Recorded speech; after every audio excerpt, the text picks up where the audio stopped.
This video was brought to you by Nebula. On Thursday, Special Counsel Robert Hur, who spent the past year or so investigating US President Joe Biden's handling of classified documents, finally published his 345-page report, announcing that no criminal charges were warranted in the matter.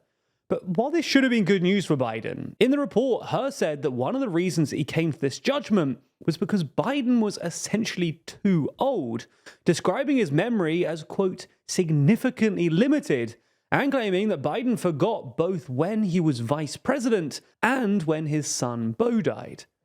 While the White House have since dismissed the report as inaccurate and politically motivated, it's renewed anxiety among some Democrats that Biden is simply too old to run in the upcoming presidential election, especially given the risks involved in a prospective second Trump presidency. So in this video, we're going to take a look at what was in the special counsel report, how Democrats and Republicans have reacted, and whether Biden could actually be replaced before November's election.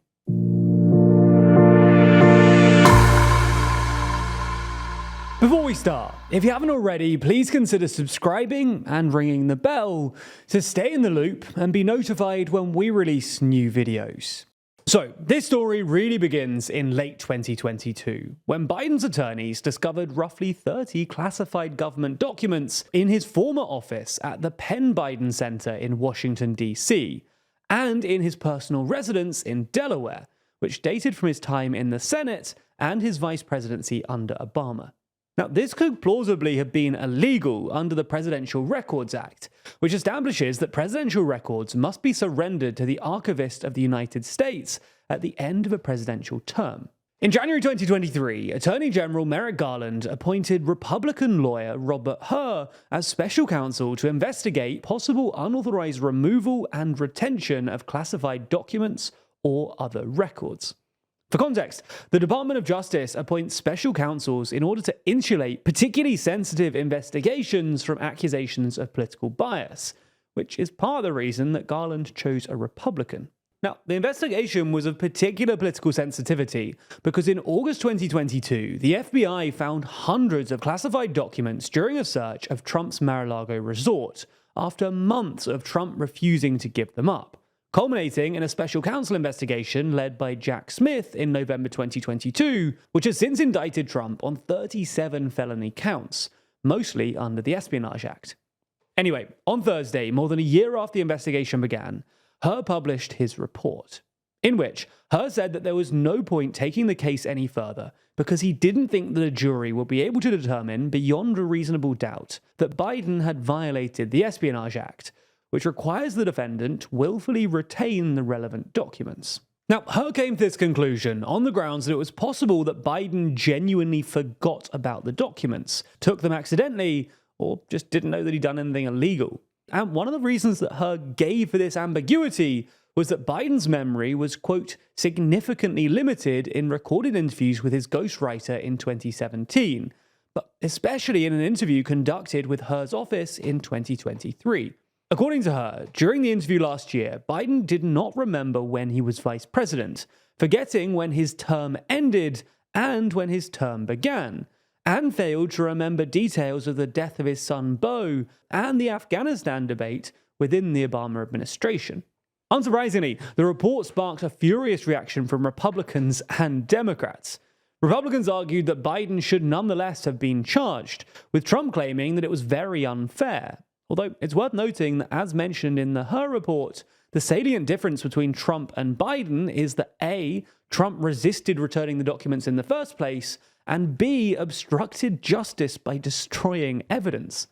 The White House, on the other hand, responded by giving a press conference just a few hours after the report's publication, where Biden forcefully insisted that my memory is fine, I know what the hell I'm doing, attributing his apparent memory issues to the fact that the interview with Hur took place just a few days after the October 7th attacks. Unfortunately for Biden, in that same press conference, he claimed that he didn't share classified information with his ghostwriter in 2017, which directly contradicts both previous comments and the special counsel report, and he apparently mixed up Mexico with Egypt. And these mistakes came just a few days after Biden mixed up former French President Francois Mitterrand with Emmanuel Macron, and mixed up former German Chancellor Helmut Kohl with Angela Merkel.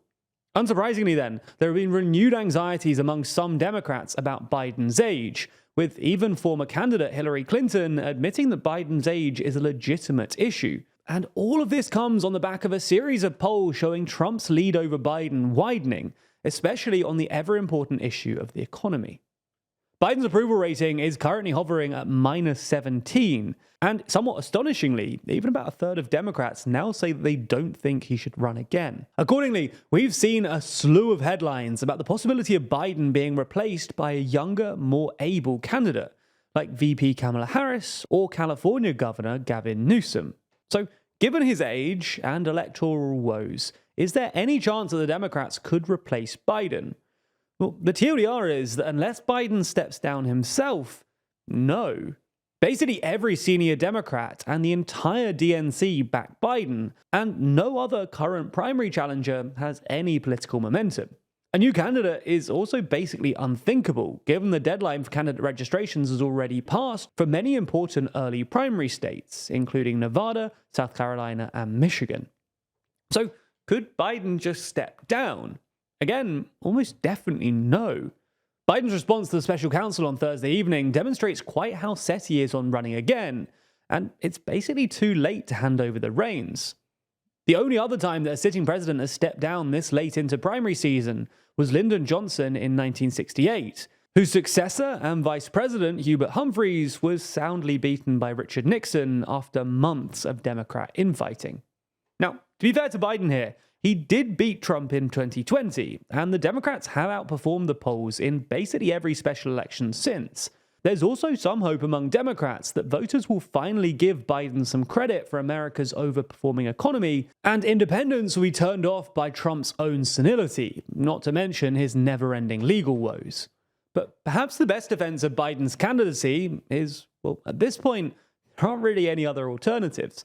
His two Democrat primary challengers, self-help author Marianne Williamson and distilling magnate Dean Phillips, are politically irrelevant, and his vice president is nearly as unpopular as he is. While California Governor Gavin Newsom might be a competent politician with a national profile, he's clearly keeping his powder dry for a 2028 run. And there's reason to think that a California governor who spent most of his political life to the left of Biden wouldn't actually do that well to swing states that are required for the presidency. In summary, a Trump-Biden rematch looks essentially inevitable, which might come as a depressing conclusion for many of our viewers. As a TLDR viewer, I can pretty confidently say that you're curious about the world around you, keen to know what's really going on rather than just the general media narrative. And one country where this is particularly interesting is China, where a lot of media coverage can be muddled or misleading. If you want to dive deeper though, I'd recommend Polymatter's incredible series, China Actually, which explores the truth behind the Chinese news, examining the truth about China's one-child policy, why China has no allies, how Chinese censorship really works, and what exactly China's nuclear policy looks like. All in all, it's a brilliantly researched and thoughtful series, and it's exclusively available on our streaming service, Nebula. As you know, Nebula is the service that we built with a whole bunch of our creator friends, and is home to tons of smart, educational content from all of your favorite creators. The best part is that by signing up, you not only get exclusive series like China Actually, Modern Conflicts from Real Life Law, or The Logistics of X from Wendover Productions. It also includes all of our content totally ad-free and sometimes before it arrives on YouTube. Plus, signing up directly supports TLDR, because by doing so, you contribute to the budgets of these big budget documentaries and help us to grow and expand our ambitions. So if you want to get more superb content and support TLDR, then if you sign up using the link below, you can support us directly and get Nebula for 40% off an annual plan. That's about £2 a month. Thanks for your support and for backing Nebula.